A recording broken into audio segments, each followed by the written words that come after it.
We're not supposed to watch the local broadcast channel. I now know the horrifying reason why. My neighbor Donna told us to never watch the broadcast under any circumstances. I hide the remotes. You can't be too careful with kids in the house, you know, she said as she leaned against the fence post. You hide the remotes so your kids can't turn on the local channel, I repeated, wondering what sort of stupid rule this was. Yep, works wonderfully. I only moved in here a few weeks ago. So far, everyone was friendly and nice, but Donna, she seemed a little weird. A house-wide ban on watching the local TV station? Really? I mean, I get it if she were talking about some adult program or something. But local broadcasting channels don't usually show violence or adult content, do they?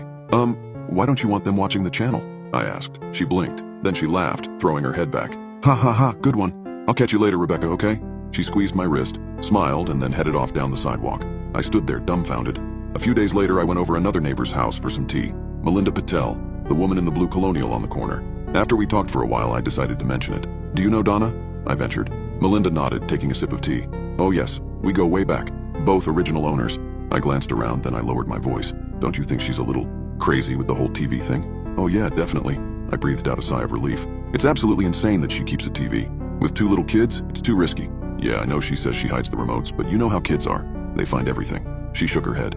Insane. I stared at her at a loss for words. When my kids were that age, I said no siree, not taking that risk. She took a sip of tea. Gave me so much peace of mind.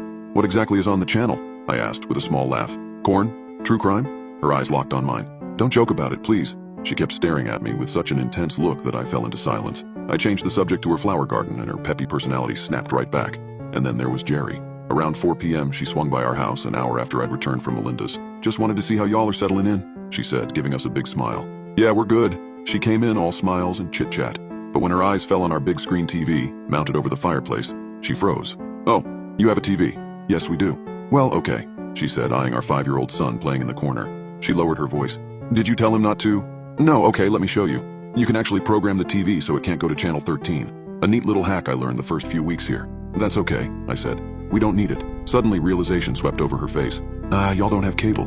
Good idea. You can get so much with streaming services and all. We've got cable, but we're sure to disconnect it at night. Smart, I said, finally catching the gist. So the kids won't sneak down and watch it while you're sleeping, huh? No, we don't got kids, but, you know, we don't want to end up like Jeremy, waking up in the middle of the night to his TV on. She shook her head. So awful.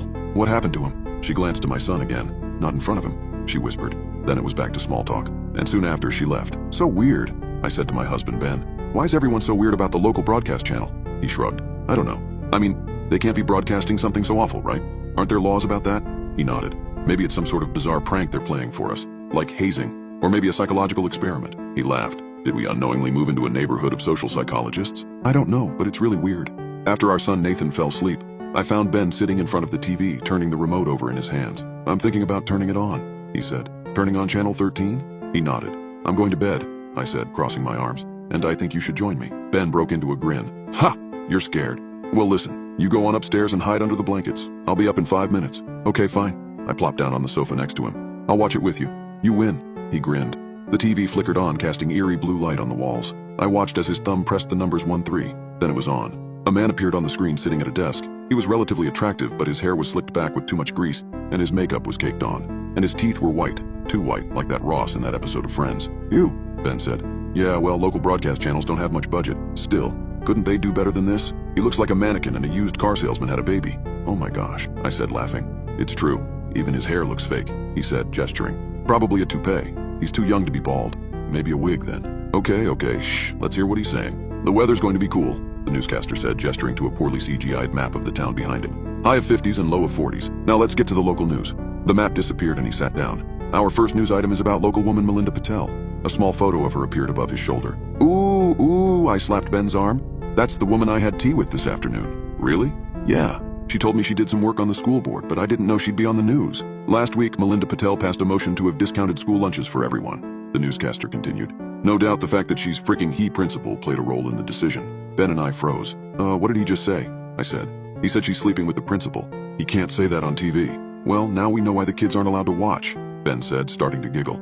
I stared at the strange mannequin man, dread sinking in. He smiled back, eyes blankly staring ahead as he read off the teleprompter. And Jerry Johnson, the local librarian, drunk herself to sleep after a phone call from her son. Wait, I thought Jerry said she didn't have kids. He shrugged. Maybe she lied. Maybe this guy is making it up. For all we know, this guy is just spewing garbage to get people to watch.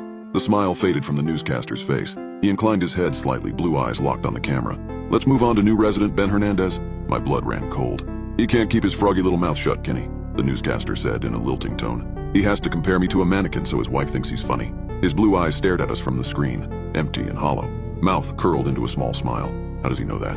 I whispered. Ben glanced at me fearfully, then grabbed the remote and quickly pressed the power button. The TV didn't turn off. Let's get out of here. He grabbed my hand. We both stood up, backing out of the room. But I couldn't look away. Couldn't look away as his blue eyes followed us as we moved away from the TV. Just before we got out of view, he smiled.